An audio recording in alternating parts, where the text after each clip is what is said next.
capítulo 2.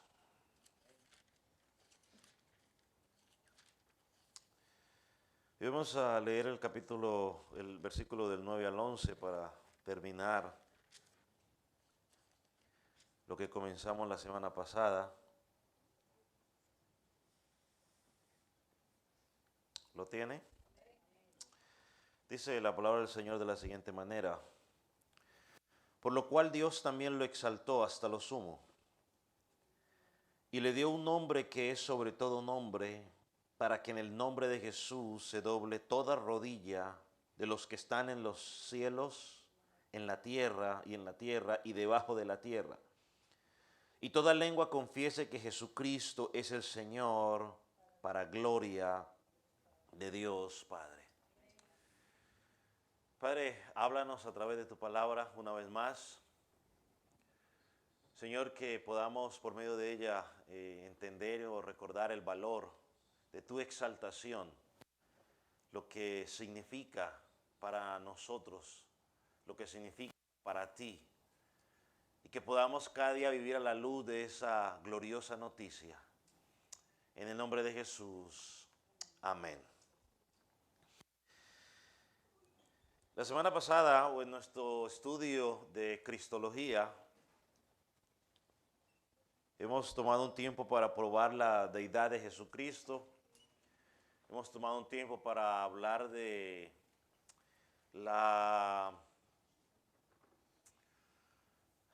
el ministerio del Señor Jesucristo aquí en la tierra. Hablamos de su humillación en su momento, lo que implicó su humillación. Parte de su humillación nos llevó a entender lo que Jesucristo pasó en la cruz del Calvario, o antes de su arresto. Luego fue llevado a la cruz del Calvario, lo que pasó allí. Y comenzamos a hablar sobre su resurrección, que es una de las noticias más gloriosas del Evangelio. Y llegamos quizás a esa última parte donde hablaremos de la exaltación. Si Dios permite, hoy terminamos y ya la próxima semana comenzaremos a hablar una última parte de la, de la cristología, enfocándonos en los oficios de Jesucristo, el sacerdotal, el rey y profeta. Hoy vamos a terminar de hablar sobre su exaltación, y creo que lo dividimos en la semana pasada. Y cuando pensamos en la exaltación, pensamos en cuatro etapas o cuatro partes, que es su resurrección,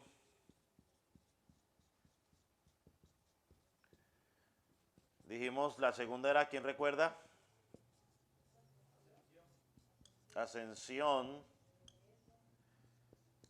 La tercera dijimos que era, podíamos ponerlo como su coronación. ¿Está donde está ahorita? Ajá, está a la diestra del Padre.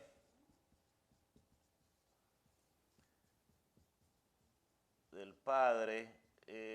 Y no es, y dijimos o explicamos que no significa que está en una silla literalmente, sino que era un qué. ¿Sinónimo de qué? De gobierno, de poder, de autoridad que se le dio el Padre. Y está a la diestra del Padre con poder, con autoridad. ¿Qué está haciendo? Está intercediendo. Está intercediendo no por los pecadores, está intercediendo por los suyos. Y un último aspecto es, ¿cuál? Su regreso. O podemos ponerlo aquí, su segunda venida.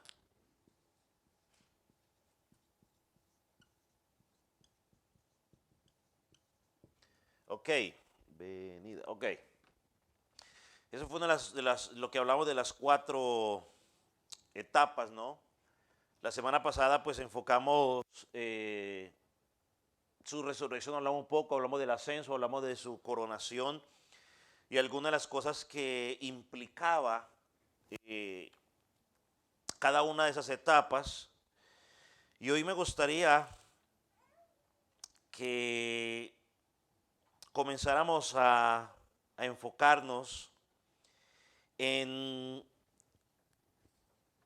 pensando en esta pregunta. Si Cristo ya era Dios, ¿por qué necesitaba ser exaltado? ¿Por qué necesitaba ser exaltado?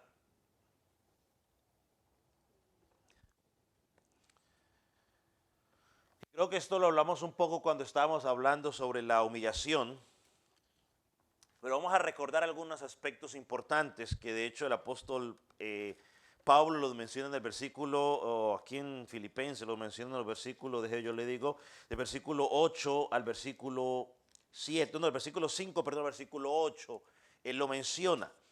Pero cuando Cristo fue humillado, dice que se despojó, ¿no? Dice el versículo 5, allá podemos sentir que en Cristo Jesús, que siendo en forma de Dios, no estimó como cosa a que aferrarse, sino que se despojó a sí mismo, o sea, en cierta manera esa gloria celestial que él poseía en ese momento, y ya explicamos, ¿no? La dejó a un lado. Por eso es que en Juan capítulo 17, de hecho que eso es la oración sacerdotal que se conoce y que nos presenta muchas verdades teológicas en nuestra fe. Mire lo que dice el versículo 5, Juan 17, versículo 5, que yo normalmente lo recomiendo, ¿no? De que tenga la oportunidad de poder leer una vez más esa oración del Señor Jesucristo, porque dice cosas gloriosas o fundamentales para nuestra fe cristiana. Dice, ahora pues, Padre, glorifícame tú al lado tuyo con aquella gloria que tuve contigo antes que el mundo fuese. ¿Sabe qué interesante de que cuando Jesucristo fue exaltado una vez más, recibió más de lo que tenía antes? Porque como ya lo explicamos, Jesucristo se convirtió en Dios hombre. Era algo que antes no tenía, ahora se convirtió en Dios hombre. Antes de su humillación él no tenía esto. Y regresó a la gloria celestial como el Hijo del Hombre, además de ser el Hijo de Dios. Y miren lo que dice un comentarista sobre esta exaltación de Jesucristo. Dice, la exaltación de Cristo no se refiere a su naturaleza divina, ni el lugar eterno en la eternidad, porque Él ya la poseía. Ahí estamos claros. Sino que habiéndose humillado, identificándose con los hombres para redimirlos, ahora goza del privilegio de interceder por ellos como el Dios hombre. Cristo hecho hombre, Cristo tiene, tiene un lugar único y exaltado después de su exaltación. Cristo tiene ese lugar único. Ahora no solamente es el Hijo de Dios, sino que es el Hijo del hombre. Y dice aquí, y creo que cuando estudiamos Filipenses, hablamos sobre este tema, y ya que estamos allí, pues es bueno recordarlo. El nombre de su exaltación, porque dice aquí Filipenses, ¿dónde está Filipenses? ¿Para qué lado está? Aquí está. Dice el versículo 9, y le dio un nombre que es sobre todo nombre. Cuando vamos a Hebreos capítulo 1, versículo 4, refiriéndose a la exaltación de Jesucristo, el autor de Hebreos también nos dice algo similar. Dice, cuanto heredero más excelente nombre que ellos, o heredó, perdón, cuanto heredó más excelente nombre que todos ellos. Así que el nombre que el Señor Jesucristo recibe es un rango de autoridad que está sobre ¿quién? Sobre todos. Siempre nos preguntamos, ¿cuál es ese nombre? Ahora, no puede ser el nombre de Jesús. ¿Por qué no puede ser el nombre de Jesús? ¿Por qué cree usted que no puede ser el nombre de Jesús? ¿Mm? Vaya a Mateo 1:21. Ahí vamos a encontrar la respuesta. Mateo 1:21.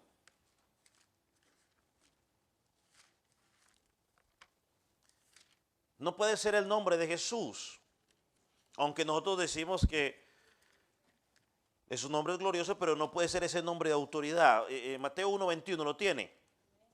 Y dice, dará a luz un hijo y llamará su nombre Jesús, por lo cual él salvará a su pueblo de sus pecados.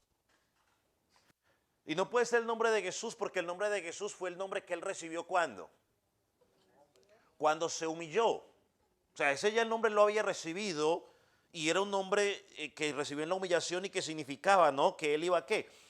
A salvar. Ahora, el nombre que él recibe, ante el cual toda rodilla se va a doblar y toda lengua lo va a confesar, lo encontramos allá en Filipenses 1, versículo 11. Filipenses capítulo 2, perdón, versículo 11. Mira lo que dice, y toda lengua confiese que Jesucristo es el Señor, para gloria de Dios Padre. Así que ese nombre es Señor.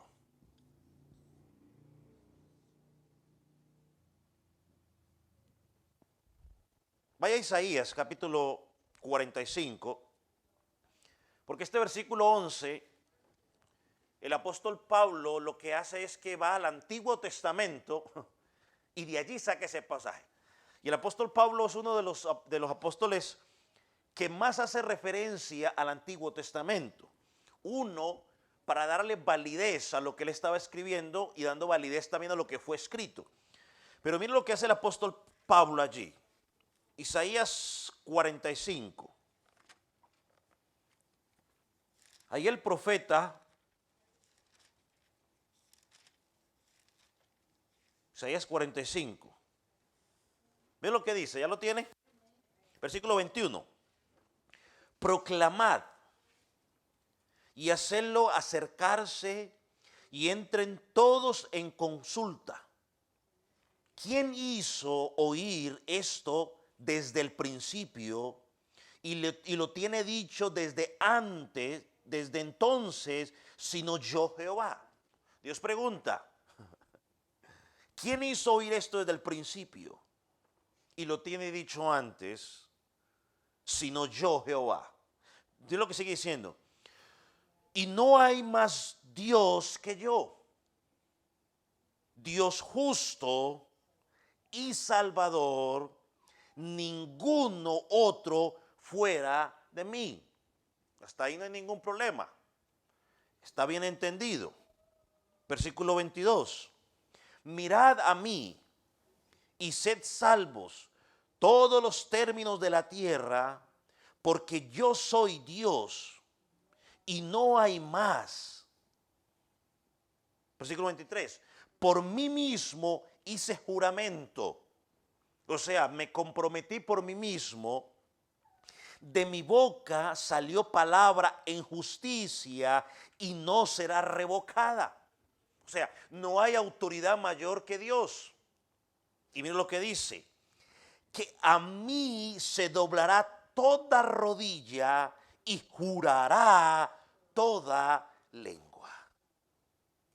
Este pasaje, allá en Isaías, ¿de qué está hablando? ¿De qué está hablando este pasaje allí? Empieza por S y termina en A. No, termina en A. ¿Ah? Bueno, pues les voy a ayudar. Empieza por So. Ajá, soberanía. Este pasaje está hablando de soberanía. ¿Qué es soberanía? Yo tengo ¿qué? El control. Yo mando. Yo hago como yo quiero y nadie me tiene que decir a mí qué tengo que hacer y qué no tengo que hacer. Eso es soberanía. Aquí Dios, aquí Jehová está hablando de su soberanía. Y mire lo que hace el apóstol Pedro. El apóstol Pedro no, el apóstol Juan, pero tampoco el apóstol Juan, el apóstol Pablo. Lo que hace el apóstol Pablo es que toma ese pasaje de Isaías y lo aplica al nombre Señor que se le da ¿a quién? A Jesús. Lo toma del Antiguo Testamento y la soberanía, y creo que esto es un pasaje más para hablar para probar la divinidad de Jesús. Aquí no tenemos problema porque entonces ya claramente probamos por la Escritura de que Jesús es Dios desde principio hasta fin. Pero es un pasaje más para probar la soberanía de Jesús. El apóstol toma ese pasaje y se lo aplica al nombre de Jesús. Ante ese nombre, Señor, que ¿qué va a pasar con ese nombre? Toda rodilla se doblará y toda aquí rodilla y toda lengua.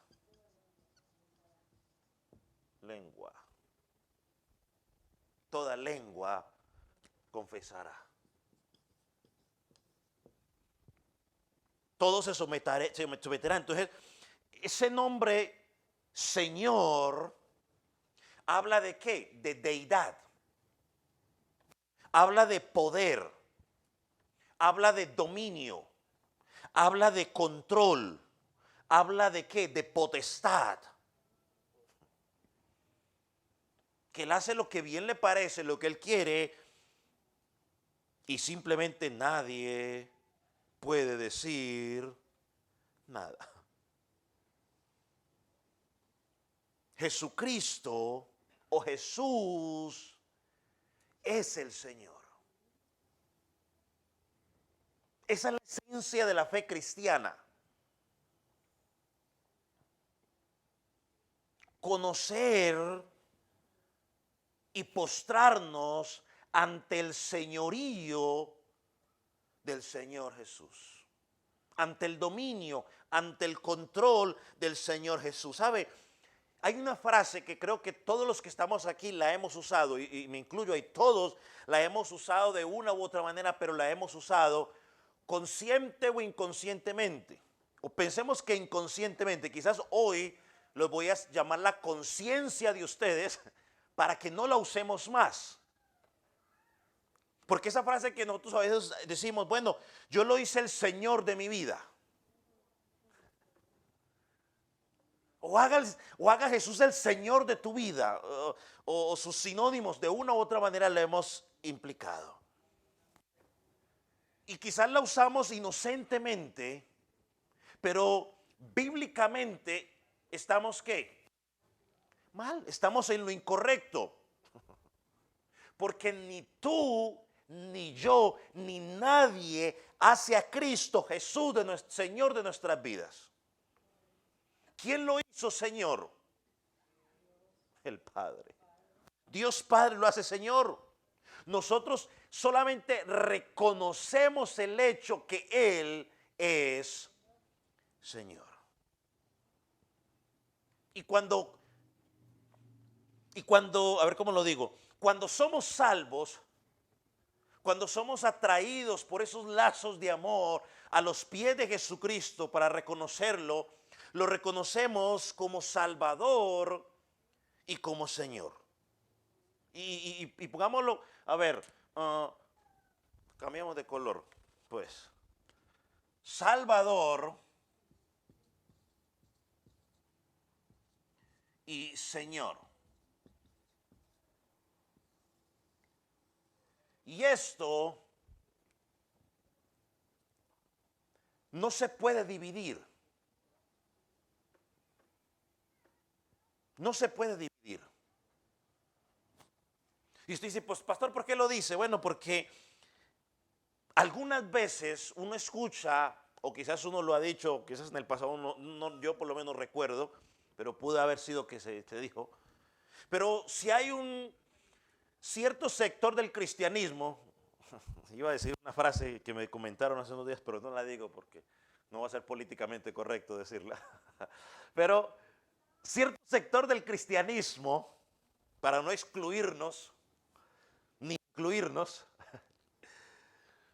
dice, ese hermano es salvo, pero todavía le falta hacer a Cristo Señor de su vida.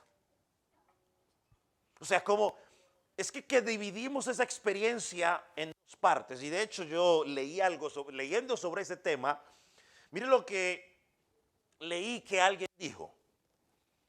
No me acuerdo si se los puse ahí para que lo vieran, pero leí esto. Dice, es imperativo confiar en Cristo como Salvador personal y nacer de nuevo. Hasta allí no tenemos ningún conflicto, estamos de acuerdo. ¿Sí lo mandé o sí lo mandé? Pero miren lo que dice la segunda parte, dice, pero esta es la primera decisión. La decisión de aceptarlo como Salvador y después hacerlo Señor de nuestras vidas son decisiones separadas y distintas. ¿Qué cree usted? Mientras yo tomo agüita.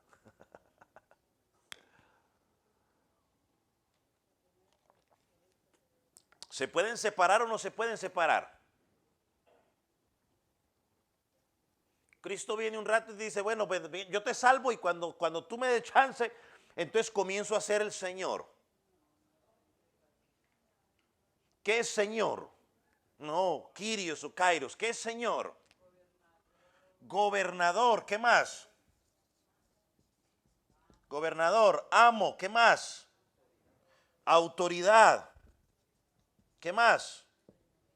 Señorío. ¿Qué más? Soberano. Ya por ahí lo pusimos. ¿Qué más? ¿Cómo? Rey. ¿Qué más? Dueño. Esa sería otra. Es dueño. Y como vamos a ver el domingo, me dicen por ahí un spoiler. Como vamos a ver el domingo, el pasaje que nos toca, es el que ya tuvo la oportunidad de leerlo, sabe lo más o menos lo que estoy diciendo. Él nos compró, ¿para quién? Para Él. Para Él. Entonces, si Él me compró para Él, Él es mi dueño. Él es mi amo. Ya no me pertenezco a mí, le pertenezco a Él. Entonces es imposible, mis hermanos, no hay un solo pasaje en la Escritura que podamos usar de apoyo para enseñar semejante barbaridad tan humanista. No, tú aceptas a Jesús como Salvador y más adelante lo aceptas o lo haces el Señor de tu vida. Hermano, aceptar tal afirmación es como si estuviéramos diciendo que le damos permiso a Jesús para ser el Señor de mi vida. Eso es tener una idea deficiente de lo que significa el señorío de Jesucristo. Hay una cosa muy diferente. Una cosa es que a medida que yo vaya creciendo, siendo santificado en la vida cristiana, voy obteniendo mayor conocimiento del señorío de Cristo, entiendo mejor cómo funciona el señorío de Cristo. Eso es diferente a decir que al pasar el tiempo yo lo hago Señor. Son dos cosas diferentes. Lo mismo, yo no sé cuántos años tenga usted en el Evangelio, pero hoy puede decir que el entendimiento que usted tiene del señorío de Jesucristo hoy es mucho mejor que el entendimiento que tenía de Jesús, de su señorío, cuando usted recién llegó a los pies de Cristo. ¿O me equivoco? Y a medida de que, y si de aquí a 10 años el Señor no ha venido ni por usted, usted lo más seguro que va a tener un entendimiento del señorío de Cristo todavía que mucho más alto. Si en 20 años el Señor no ha venido, su entendimiento va a ser ¿qué? Mucho mejor. Su adoración a nivel espiritual va a ser ¿qué? Mucho mejor. Así que, hermanos, es incorrecto decir que tú y yo hacemos a Jesús Señor de nuestras vidas. Nosotros no hacemos eso. Eso lo hace o lo hizo Dios Padre. Cuando somos atraídos a Cristo en fe y en arrepentimiento, lo recibimos completo, el paquete completo. Salvador y Señor. Y como Él es el Señor, y Señor significa que soberanía, usando el pasaje que aplica el profeta Isaías, o la aplicación que es el apóstol Pablo de lo que dijo el profeta Isaías, significa que señorío, debemos postrarnos ante Él. Mire lo que dice el apóstol Pedro en su primer discurso, allá en Hechos capítulo 2, versículo 21. Hechos capítulo 2.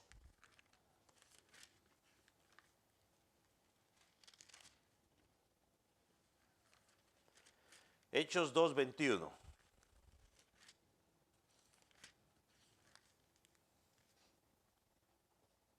Ok. Y todo aquel que invocare el nombre del Señor será salvo.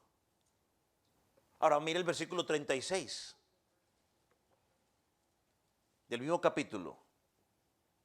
Sepa pues ciertísimamente toda la casa de Israel que a este Jesús, quien vosotros crucificasteis, cada uno lo ha hecho Señor y Cristo. ¿Qué dice? Dios le ha hecho Señor, soberano, todo poder, toda autoridad y Cristo, el Mesías. Así que no somos nosotros, es el Padre el que lo hace. ¿Usted recuerda la pregunta del carcelero de Filipo, allá a Pablo y a Silas en Hechos 16, señores, ¿qué debo hacer para ser salvo? Y la respuesta del versículo 30, cree en el Señor Jesucristo y serás salvo tú y tu casa. Y aclaro una vez más para decirlo, eso es una promesa para ellos, no le reclame para usted.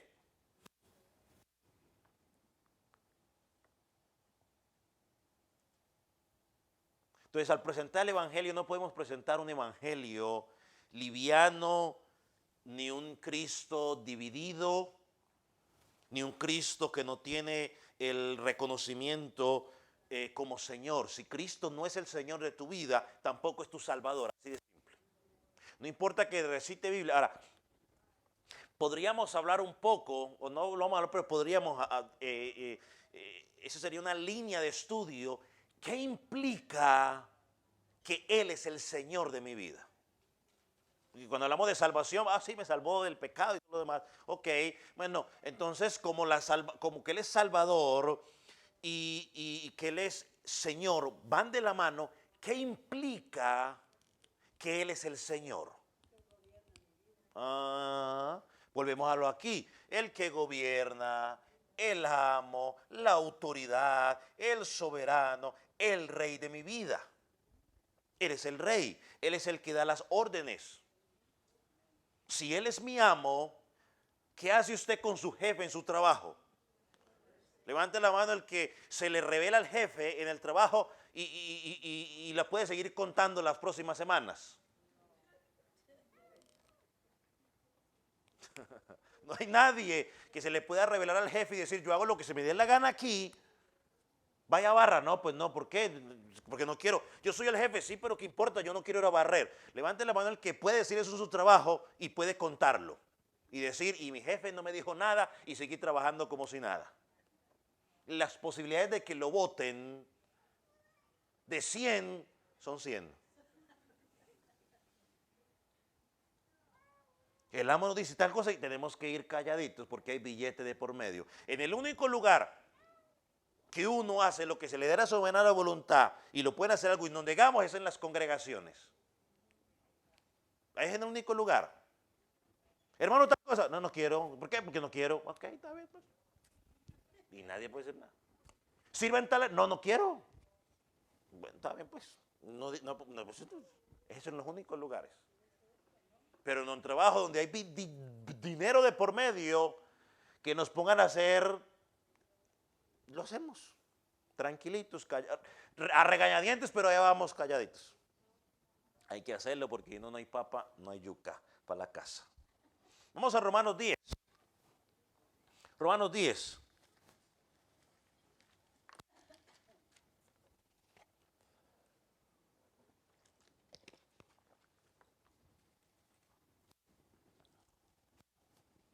Romanos 10, versículo 9, un pasaje muy conocido para nosotros.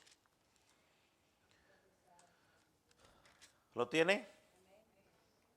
Dice el versículo 9, que si confesares con tu boca que Jesús es el Señor, y momentico, hasta ahí nomás.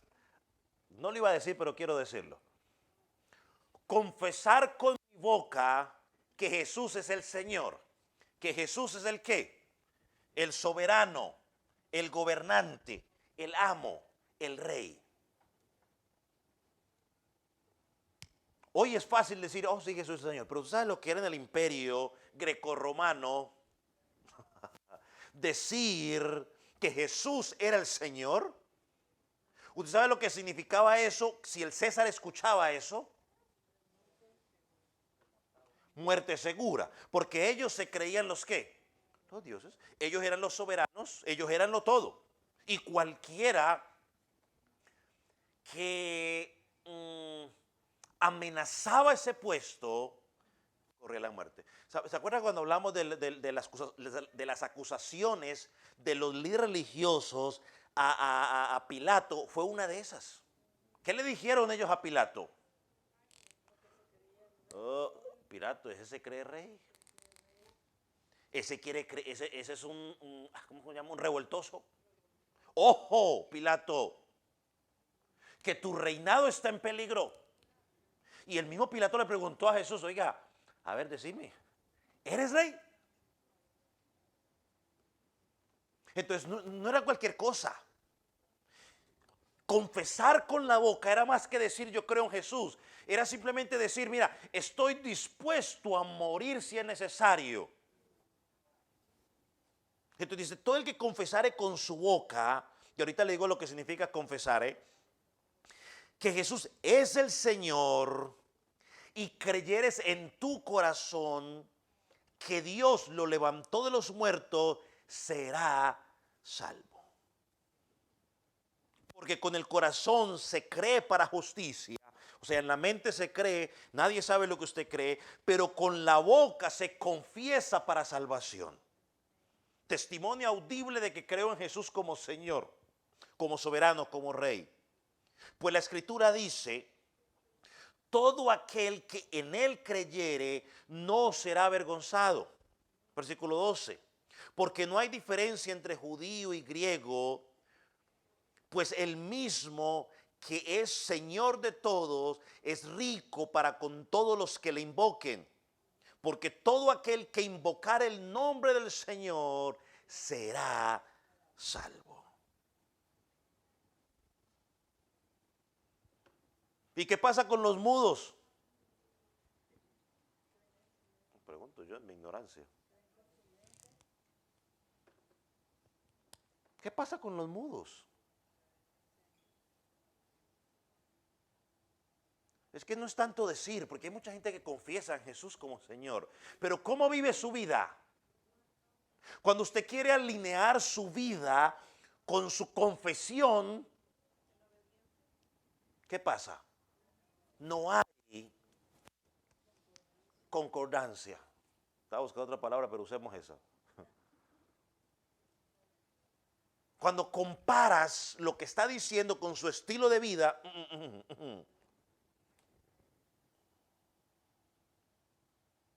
hermano, cuando lo reconocemos como Señor, ese nombre que es sobre todo nombre, nombre de soberano, de dominio, el que controla. Ahora, Él ha sido exaltado. La pregunta que tenemos que hacernos, ¿Cuál es la respuesta a su exaltación? ¿Cuál es nuestra respuesta a la exaltación de Cristo? Miren lo que dice el versículo 10 en Filipenses. Volvamos a Filipenses. Para que en el nombre de Jesús se doble toda rodilla de los que están en los cielos y en la tierra y debajo de la tierra. El doblar la rodilla, la confesión, ¿qué involucra? Algunas de las cosas que involucra, pero estamos buscando una sola. ¿Qué involucra? Humillación, ¿qué más? Adoración. Hermano, la respuesta a la exaltación de Cristo debe ser adoración. Ante su nombre exaltado, Señor, se doblará toda rodilla. He visto algunas películas de la antigüedad. Mi esposa le gusta ver algunas de ellas. Y ante los reyes, los magistrados, todo el que llegaba, ¿qué tenía que hacer? Reverencia. Doblar, y no la doble verá. No la doble verá. ¿Y qué pasaba? Chao, chao. Aquí dice, toda rodilla se doblará y toda lengua lo confesará. Hermanos, un día, sin excepción, toda rodilla o toda persona, perdón, reconocerá el señorío de Cristo. Y un día serán todos, ya sea voluntariamente o bajo la obligación, someterse al señorío de Jesucristo. Y es que el apóstol Pablo es claro. Miren lo que dice versículo 10.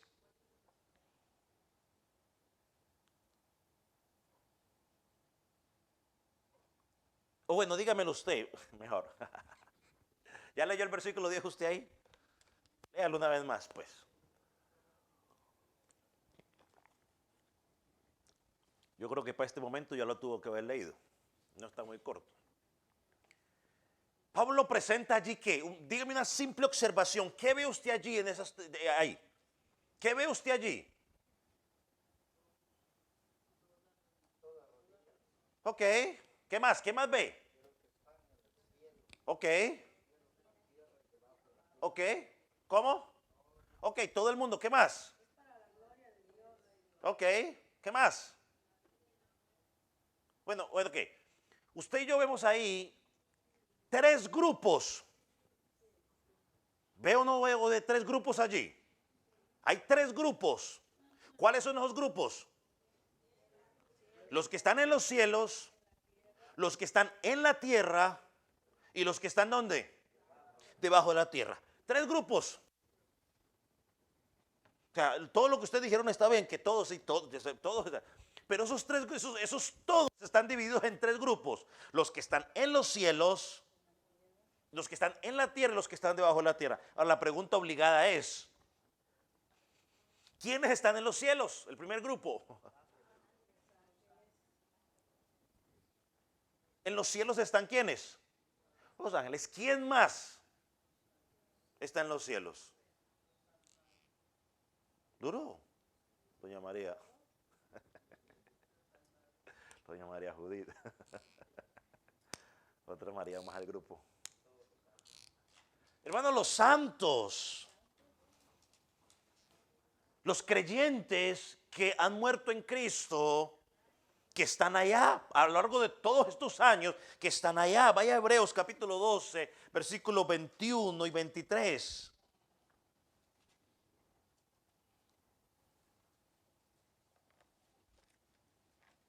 Hebreos 12, 21 y 23, ¿lo tiene?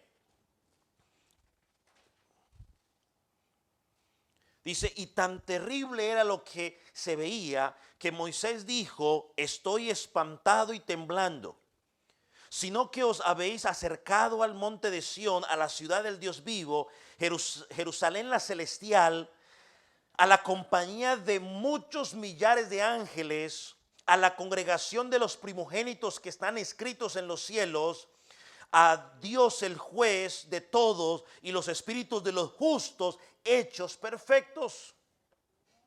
Tanto los creyentes que todo el que murió en Cristo, ya sea antes o después de Cristo, los que murieron después de Cristo, que ya lo confesaron como Señor, y los que murieron antes de Cristo, que creyeron en lo que iba a hacer, ahora están doblando su rodilla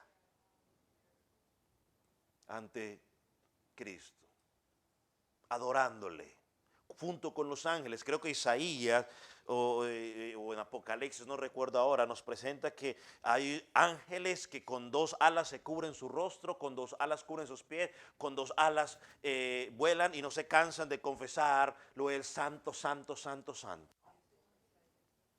¿Isaías? Isaías lo dice. Gracias. El segundo grupo de los que están en la tierra, ¿quiénes son esos? Pues los que estamos vivos. Nosotros los creyentes, o sea, usted y yo que estamos vivos, Pablo dice que solo los que tienen el Espíritu de Dios pueden llamar a Cristo Señor y postrarse ante Él. O sea, todo creyente genuino se postra en adoración a Cristo. Reconoce el señorío de Cristo sobre su vida. Se somete en todo momento. Algunas veces no entendemos todas las cosas como funcionan. No entendemos quizás su señorío a cabalidad. Por eso algunas veces dicen, puede ser que no tengan mucho conocimiento teológico. Pero todo hijo de Dios que ha sido salvo por la obra de Jesucristo aquí en la tierra, ahora está reconociendo su señorío. Pastor, ¿y qué de aquellos que están vivos y no están reconociendo su señorío? Bueno, el día que Jesucristo venga y los que estén vivos, que no reconocieron su señorío, ese día lo van a reconocer. Ese día doblarán su rodilla, pero como hemos dicho en muchas ocasiones, tristemente para ellos será demasiado tarde. Si hoy no quieren reconocer el señorío de Él, en vida, voluntariamente, ese día lo tendrán que reconocer por obligación. Pero será demasiado tarde. ¿Cuándo sucederá eso? Bueno, vamos a 2 Tesalonicenses. Quiero dar la base bíblica. 2 Tesalonicenses, capítulo 1, versículos 7 y 8.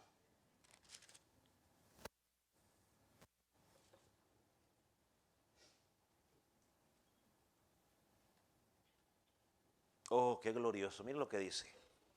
Y a vosotros que sois atribulados, usted que está siendo atribulado, ahí está. Daros reposo con nosotros. ¿Cuándo?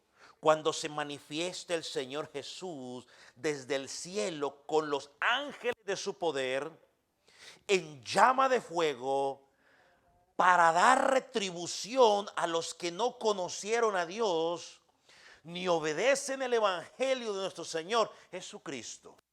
Ese día será el lloro y el crujir de dientes. Usted los que dice, pero es que mire, que los del mundo, que no sé qué, tienen millones, que no sé qué, por allá hay uno que llora que por los millones del mundo. Ay, que esos borrachos que no les pasa nada, que para acá está, no sé qué, disfrute, relájese, descanse en el Señor. Porque aquí dice que cuando Él se manifieste con poder, en llama de fuego, va a dar retribución a los que no conocieron ni quisieron obedecer el evangelio. Y ese debe ser preocupante. A usted y a mí que somos expuestos al evangelio de Dios semana tras semana. Hermano, porque no hay mayor dolor que uno haga algo que le dijeron que le iba a pasar, pero uno por desobediente siguió haciéndolo y que luego le digan, te lo dije. I told you. No. Eso es lo que más le remuerde a uno. Y es que me lo dijeron y yo seguía como como el orejón, para no decir el nombre, para que te diga, el pastor me dijo, pero seguimos como el orejón, con la cabeza dura. Y ahí sí lloramos ese día. Oh, hermano, y cuando uno lee un pasaje como este, la oración es, Señor, que no sea yo uno de ellos. Señor, yo quiero obedecer a tu evangelio. Porque si a usted le asusta ver a su papá o a su mamá enojado, usted no va a querer imaginar lo que es Dios descender en fuego. Y si quiere imaginarse un poco de eso, váyale a la historia ¿de quién? De Sodoma y Gomorra.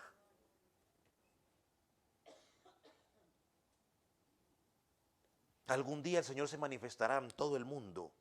Y todo el mundo, absolutamente todo el mundo, hasta los ciegos, lo van a ver. Para algunos será demasiado tarde. Mira lo que dice el versículo 9 allá en Tesalonicenses, hermano. O amigo que me escucha hoy, y Dios quiera, y en su misericordia te abra tu entendimiento. Mira lo que dice. Jóvenes, niños, los cuales sufrirán pena de eterna perdición, excluidos de la presencia del Dios, del Señor y de la gloria de su poder. Excluidos. Excluidos de la presencia del Señor. Oh, el salmista decía, cuando el salmista decía, ¿qué era lo que decía? No se me vaya. Es mejor estar, ¿qué decía? Un día en tu presencia que 1000 años fuera de ella. Él había entendido. Oh amigo, ¿y usted sabe lo que significa estar excluido de la presencia del Señor? Hermano, tú y yo que somos cristianos, cuando estamos pasando momentos de dolor, no disfrutamos consuelo cuando estamos en la presencia de Él. Uno disfruta descanso, consuelo, fortaleza. Y estar excluido de esa presencia debe ser complicado. No hay forma como explicarlo. Entonces cuando vean la expresión máxima de su poder, descendiendo de los cielos, sonando trompeta, todo lo que la Biblia describe, todos se postrarán, unos se apostrarán. Y miren lo que va a pasar. Porque ese día va a haber una mezcla de emociones. Unos se postrarán de rodillas en adoración para recibir en gloria al Rey de Reyes, mientras otros se postrarán de rodillas por temor, por terror, dolor. Oh, ahora sí creo. Oh, ten compasión de mí. No, pues ya como vio, ahora sí creyó. Too late.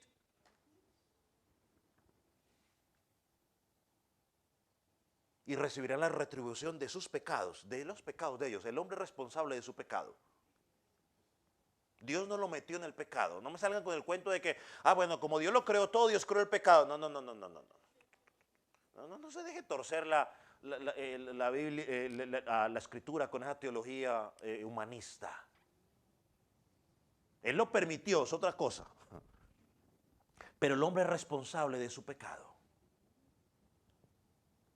Y queda un tercer grupo. ¿Cuál es el tercer grupo que dice el apóstol allí? Los que están debajo de la tierra. ¿Quiénes son los que están debajo de la tierra? ¿Quiénes? Pues quieren los muertos. Bueno, pero pues hay dos, bueno, sí, le voy a dar el beneficio. Pues claro, los muertos. Todos aquellos que murieron, ¿quién? Sin Cristo. Si su tío, su familiar murió sin Cristo, pues hace parte de ese grupo. Los míos también hacen parte de ese grupo. Todos los que pasaron durante no toda la eternidad, sino durante toda la existencia de la raza humana, que han pasado metamos pues a Caín, desde Caín pues, hasta nuestros días. que han muerto sin Cristo son los que están debajo de la tierra. Incluye también a Satanás y a sus demonios, sus huestes de maldad. Se doblarán, reconocerán su autoridad, pero demasiado tarde. Miren lo que dice Mateo 25:41. Entonces dirá también a los de la izquierda: apartaos de mí, malditos, al fuego eterno preparado para el diablo y sus demonios. Apartaos de mí, malditos. Estos son los que están en el tercer nivel. Y los que hoy quizás están sobre la tierra, que no confiesan a Jesucristo como Señor, como Salvador, que también serán echados a ese fuego eterno. Y el texto dice, volviendo a lo que dice nuestro texto, toda lengua confesará. Toda lengua confesará. Es decir, hermano, todo idioma. Todo idioma. Todos los idiomas del universo, no sé, todo idioma, todo dialecto, el que usted quiera, el que usted hable, el quechú, el totil, el chu, el mam, el azteca, el inca, todos esos. Se me olvidaron unos cuantos que tenía planeados, pero me olvidaron. Son muchos. Todos. Español, inglés, francés. ¿Qué idioma vamos a hablar en el cielo? Yo no sé, ni pierda el tiempo preguntando eso. Porque los hispanos dicen que vamos a hablar ¿qué? Español. Los que hablan inglés, no vamos a hablar inglés. Los franceses y así sucesivamente. Entonces, no hay necesidad de ponernos a perder tiempo en eso que no vale la pena.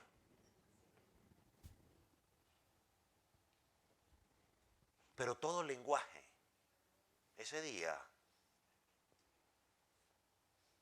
en mandarín, lo reconocerán. Y mire que el verbo griego que se usa aquí, confesar, es homologueo, que significa estar de acuerdo, afirmar, reconocer. Hoy muchos se burlan de Cristo. Muchos se burlan del Evangelio. Bueno, esos que hoy se burlan, ese día dirán: ten misericordia. Y creo que lo mejor que se puede expresar en la escritura bíblica es, ¿se acuerda la ilustración de las vírgenes? 5 llegaron. Ahora sí estamos listas. Ya pusimos el aceite que representa ¿qué? El Espíritu Santo. Ahora sí. Lo siento, es como el arca. Ya se cerró y no hay forma de abrirlo. Si te conozco, no me acuerdo.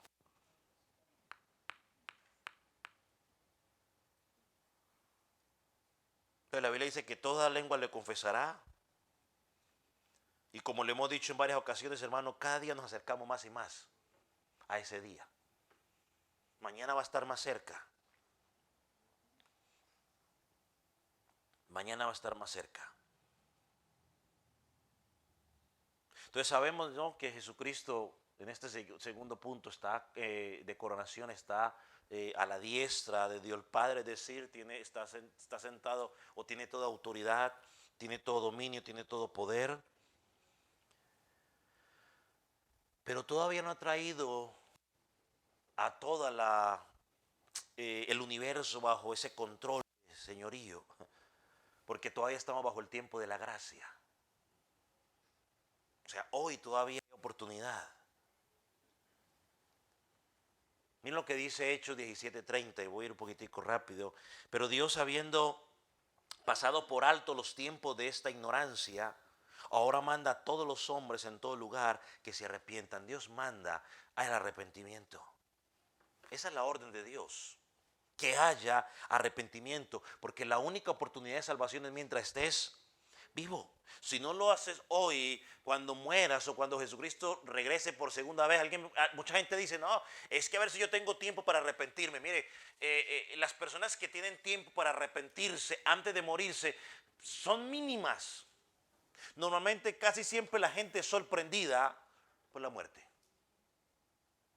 Es mínima la persona que tiene la oportunidad. Nosotros recordamos un evento hace unos días de una persona que casi muere. Y le preguntamos, bueno, ¿y usted qué pudo pensar en ese momento? Y dice, lo último que recuerdo es tal cosa, el último, o sea, no tuvo chance de nada, dice. Cuando se dio cuenta, ¡pum!, perdió la conciencia. En segundos. Entonces no me diga o deje de estar pensando, es que en el último momento me arrepiento. Siga creyendo. Siga creyendo. Siga creyendo. Así que el día de salvación es ahora. Porque ese día Jesucristo va a descender como juez y como un juez implacable. Implacable. ¿Cuál es el propósito de la exaltación? Perdóname. Dice el versículo 11. Versículo 11.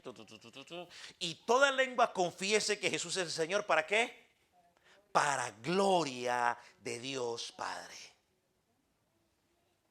¿Para qué Cristo fue exaltado? Para que el Padre fuera glorificado. El domingo lo decía y hoy lo reitero una vez más, porque este versículo nos da pie para ello. Todo, absolutamente todo es para su gloria, para nadie más, desde el principio hasta el final. Usted puede tener unos hijos muy hermosos, son para la gloria de Dios. Usted puede tener muchas capacidades, es para la gloria de Dios. Todo es para su gloria.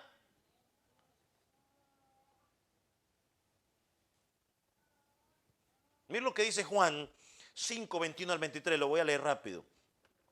Porque como el Padre levanta a los muertos y les da vida, asimismo el Hijo a los que quiere da vida, porque el Padre a nadie juzga, sino que todo el juicio se lo dio al Hijo, para que todos honren al Hijo como honran al Padre. Y el que no honra al Hijo, no honra al Padre que lo envió. Entonces, hermano, cuando estamos glorificando al Hijo, guess what, dirían en inglés. ¿Estamos glorificando a quién? Al Padre. Cuando creemos y obedecemos al Hijo, ¿qué estamos haciendo? Estamos creyendo y obedeciendo ¿a quién? Al Padre. No lo podemos separar. Una vez más, la oración sacerdotal del Señor Jesucristo al Padre, mire lo que dice. Estas cosas habló Jesús y levantó los ojos al cielo y dijo, Padre, la hora ha llegado, glorifica a tu Hijo para que también tu Hijo te glorifique a ti. Como le has dado potestad sobre la tierra para que dé vida eterna a los que le diste. ¿A quiénes? A los que le diste. Y esta es la vida eterna. ¿Cuál es la vida eterna? Que te conozcan a ti, al Padre, al único Dios verdadero, y a Jesucristo, al Hijo, a quien tú enviaste. Esa es la vida eterna. Conocer al Padre, conocer al Hijo. ¿Hay división? No. ¿Hay competencia? No. El Padre y el Hijo son uno. Cuando Felipe le preguntó al Señor Jesús, oh Señor Jesús, muéstranos al Padre. ¿Cuál fue la respuesta de Jesús? Alguien que me diga. Felipe, tanto tiempo he estado contigo. El que me ha visto a mí, ha visto al Padre. ¿Cómo me preguntas? Muéstranos al Padre. ¿Te acuerdas cuando Tomás le dijo, después de que metió la mano en las heridas, cuál fue la respuesta de Tomás? Fue una respuesta de adoración. ¿Cuál fue su respuesta de adoración? ¿Cómo? ¿Cuál fue la respuesta de Tomás después de que metió la mano en las heridas? Es una respuesta de adoración. Señor mío y Dios mío. ¿Y qué le dijo Jesús? No, un momentico, Tomás. El Padre es una cosa, yo soy otra cosa, por favor, las órdenes son su cosa. No. Él aceptó esa declaración de adoración. Entonces, cuando nosotros lo adoramos, al Hijo adoramos al Padre. Y al Hijo ser exaltado, eso trae gloria al al Padre. Hermano, debe motivarnos a la adoración. Hermano, el propósito de la exaltación es la gloria del Padre. No hay otra. No hay otra. Dios no lo creó a usted para que viviera el sueño americano, para que fuera un empoderado o una empoderada, para su gloria. Es el Evangelio, la humillación, la exaltación. Y por último, nomás lo voy a mencionar, el cuarto aspecto de su exaltación es su segunda venida. Hermanos, es el punto más elevado de la exaltación de Cristo. Cuando Él regrese, aquel que murió por los suyos, cuando regrese como juez, con el carácter de juez. Usted puede leer allá Juan capítulo 5, 22 y 27, donde Cristo dice que el Padre le dio la autoridad para juzgar, autoridad para proveer, para dar juicio. En Hechos, los apóstoles también hablaron de ello. Hechos capítulo 10, versículo 42, se lo leo rápidamente. Y nos manda que prediquemos al pueblo y que testificásemos que Él es el Dios que ha puesto por juez de vivos y muertos. 17:31. Por cuanto ha establecido un día en el cual juzgará al mundo con justicia. Por aquel varón a quien designó, dando fe a todos con haberle levantado de los muertos. Y puede leer otros pasajes, ¿no? Mateo 10, se los puse al frente, no me acuerdo si los puse, pero Mateo 19, 28, Mateo 25, 31, 34, están al frente. Oh, aquí está, mira, ahí está para que los anote, tómenle foto. En mis tiempos uno notaba, hoy toman foto, como usted quiera. Pero la idea es de que luego en su casa pueda estudiarlos, porque por tiempo no podemos, ¿no? Lucas 3:17, Romanos 2:16, 14:9, 2 Corintios 5:10, 2 Timoteo 4:1, Santiago 5:9, y se los pongo hasta en inglés y todo para que usted lo mire. ¿No está en inglés? Oh, it's not in English. Ok. Luego viene la English page. Pero Matthew, Luke, ahí está, los puede usted poner. Corinthians, Timothy, James, Romans. Así que ahí usted lo tiene para que lo anote.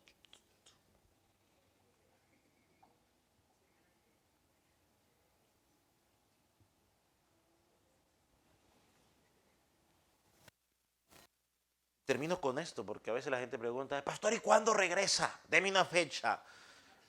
Pues no sé, no sé la fecha.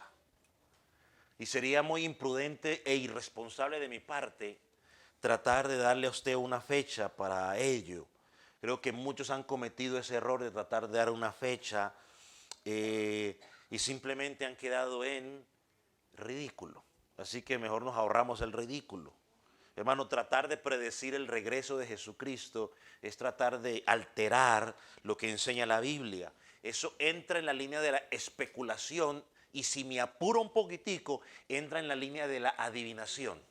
Básicamente tratando de adivinar algo que no sabemos. La Biblia es tan clara, miren lo que dice Mateo 24, 26, tan claro que no necesita explicación. Dice, pero el día y la hora nadie lo sabe, y nadie es nadie. Ni aun los ángeles, dice, de los cielos, sino solo mi Padre. Hermano, ese versículo debe saciar nuestra curiosidad. Solo ese versículo. Lo único que tenemos que tener claro es que Jesucristo va a regresar por segunda vez. El cuándo, el día y la hora le pertenece a las cosas secretas de Dios. Deuteronomio 29, 29. Y ahí nadie se puede meter. Así que deje de estar creyendo esos videos en internet donde le hablan a usted que en tal fecha viene, que no sé qué, que lo dijo tal pastor y es un buen predicador, que no sé qué. Pues si ese pastor, por muy buen predicador o por muy buena doctrina que haya demostrado, si se puso a darle fechas, está especulando y se está equivocando. Mateo 24:36. ¿Necesita explicación? No, dice claro, pero el día y la hora, ¿va a regresar? Sí. ¿Cuándo? No sabemos. La hora no sabemos. Lo único que sabemos que será un día común y corriente, normal. Que habrán rumores de guerras, pues desde que yo tengo uso de razón he escuchado rumores de guerras. Pandemias, pues ninguno estábamos, pero cuando hubo la famosa gripe por ahí en aquel, dicen los que no me acuerdo si fue Lutero o algo así, que creían que según los escritos que ya se iba a acabar, que ya Jesucristo venía. Han pasado añales y aquí estamos. Seguirán pasando. Amén. Preguntas, comentarios, dudas, quejas.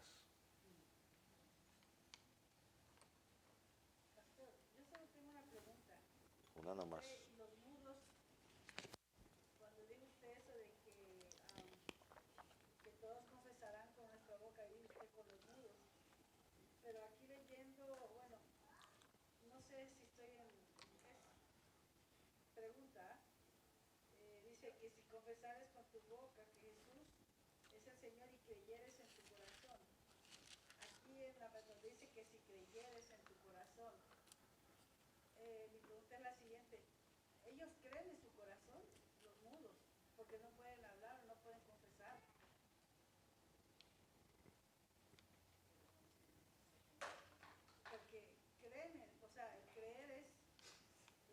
Uh-huh.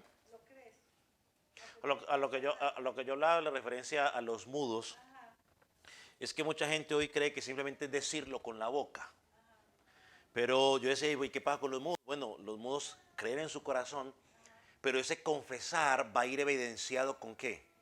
Con su estilo de vida. Lo mismo hoy. Yo puedo decir, bueno, sí, yo creo en Cristo y Cristo es mi Señor, pero si vivo como un diablo, ¿realmente ese confesar que estoy haciendo es una confesión verdadera? No, es simplemente ¿qué? Palabra a palabra, ¿no? Y las palabras se las lleva el viento. Entonces, es que la idea, y volvemos y tenemos que involucrar en el contexto en el que el apóstol dijo esto, en el contexto greco-romano o romano, que donde ellos, cuando ellos confesaban y declaraban o decían que eran cristianos, las posibilidades de perder su vida eran altísimas. Hoy todavía, si usted va a partes de la India, África, en Japón, estos países comunistas, diga usted que es cristiano y verá. Ellos todavía tienen que esconderse. O sea, ellos no tienen la oportunidad que tenemos nosotros hoy y poner música a todo volumen y un pastor con un micrófono ahí disparando y transmitiendo por internet. O sea, yo escuché el testimonio de un pastor que fue por allá y lo llevaron a un lugar de esos en China, y ellos tomaron notas, y la forma en que ellos escribían era tan bonita, ¿no? O sea, se veía tan bonito, pues, lo que había escrito, que él que dijo, hombre, pues regálemelo para tenerlo, le dijo él, porque se veía bonito. Y él le dijo, no, no lo puedo regalar, me dice. Porque es que esto es lo único que me va a quedar a mí de lo que hemos podido escuchar. Yo tengo un compañero que estudió conmigo que van de misioneros, pero ellos no pueden entrar como misioneros, entran como otras cosas que van a hacer. Tienen que esconder las Biblias cuando las llevan para poder, porque si no los masacran. Semanas atrás escuchamos donde pastores que los asesinan y los matan por decir que son cristianos. Entonces, no es únicamente decirlo con la boca, es que mi estilo de vida vaya alineado a eso. Creo que uno de los verbos que usáis es martureo, ¿no? Donde viene la palabra mártir, ¿no? Donde muchos a veces son asesinados y matados por causa de confesar el nombre de Jesucristo.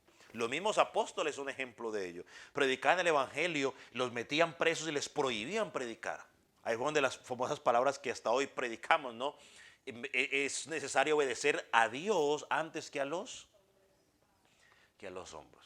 Entonces volvemos, hoy nosotros estamos tranquilos, a medida de que el tiempo va pasando se va a ir complicando la cosa. Ya hoy en las redes sociales no tienen no tanta libertad, aún aquí le pueden banear la cuenta o le pueden a usted bloquear la cuenta. Muchos predicadores les han cerrado las cuentas simplemente porque ellos predican o porque se predica el evangelio verdadero. Bueno, los famosos, ¿no? Ya uno no es tan famoso, pues, pero los famosos les empiezan a cerrar las cuentas. Entonces esa persecución por causa de qué? De Jesucristo. Si usted predica pura tontería y media, pues ¿quién le va a dar cuenta a usted? Pues nadie, están felices. Pero si está predicando la verdad de Jesucristo, esta gente empieza a ponerse de acuerdo y las cuentas sociales empiezan a irse ¿qué? Cerrando. Entonces es más que hablar, es vivir ese creer. Cuando yo lo creo de corazón, pues vivo de, cuando usted cree de corazón, lo que está diciendo ahí, confesar con el corazón, es que la Biblia dice que de la abundancia del corazón, ¿qué? A loca. Entonces, si en mi corazón Él es el rey, ¿cómo me voy a comportar? Como un súbdito del rey. En mi estilo de vida, en mis conversaciones, en mi forma de hablar, en mi forma de proceder. Entonces ahí se va a dar el testimonio. ¿Cuántas veces la gente, por solamente la forma suya de actuar, le dice, oiga, usted es diferente? No sé a cuánto les ha pasado. Oiga, usted es diferente.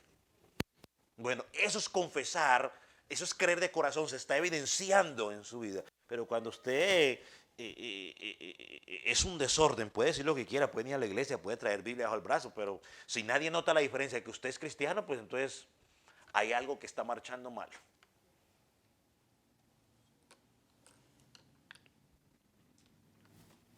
Otro comentario o pregunta. Levante la mano y le acercan un micrófono. Un micrófono. ¿No preguntas? Ok, vamos a orar entonces.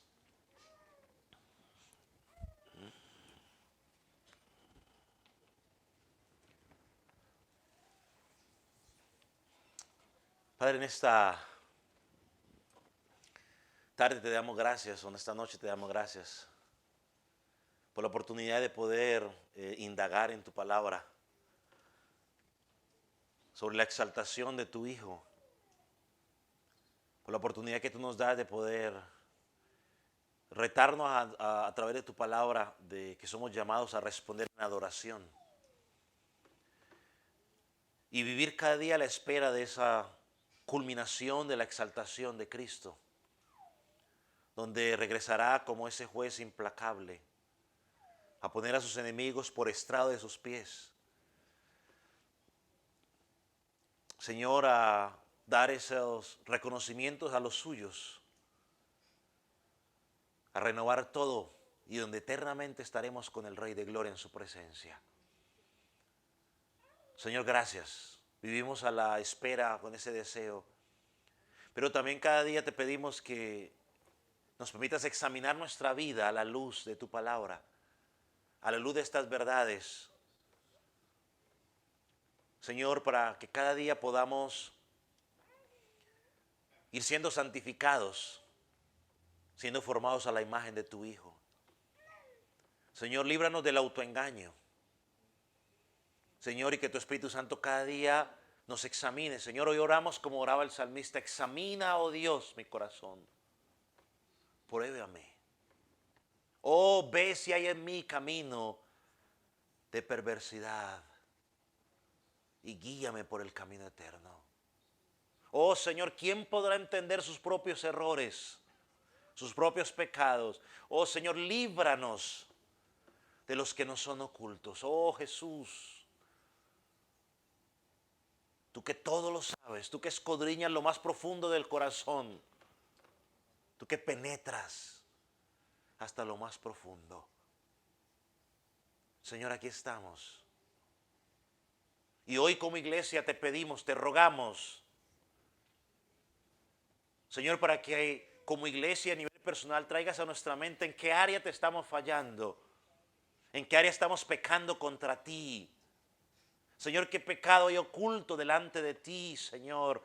Y que como iglesia y a nivel personal podamos arrepentirnos delante de ti, confesarlo delante de ti, Señor, y hacer los correctivos necesarios Porque eres un Dios santo, eres un Dios glorioso. Y somos llamados a vivir en esa santidad. Oh Señor, y oramos por aquellos que todavía están en sus delitos y pecados. Señor, aquellos que la luz del Evangelio no les ha resplandecido. Oh Señor, clamamos para que la venda de sus ojos sea caída. Padre, clamamos por esos niños, por esos jóvenes, por esos adultos. Señor, que su venda no se ha caído para que se caiga. Padre, para que ellos puedan tener ese momento de lucidez como la del hijo pródigo y reconocer la condición de muerte en la que están y puedan clamar al único que puede sacarlo de esa condición. Oh Espíritu Santo, aquí estamos esos dos grupos, los que están salvos en ti, necesitados más de ti, y los que están muertos, que necesitan vida. Oh Espíritu Santo, suple la necesidad de cada grupo como solo tú lo sabes hacer. Padre, tu palabra fue sembrada. Oh, por favor, Señor, que ella dé fruto. Que dé fruto al 100% en esta congregación. Lo más importante, ese fruto te lleve la gloria y la honra en todo momento. Señor, perdónanos si en algún momento queremos robarnos la gloria por lo que sabemos, por lo que hacemos. Señor, que toda la gloria vaya para ti en todo momento. En el nombre de Jesús. En el nombre de Jesús. Te damos gracias, Señor.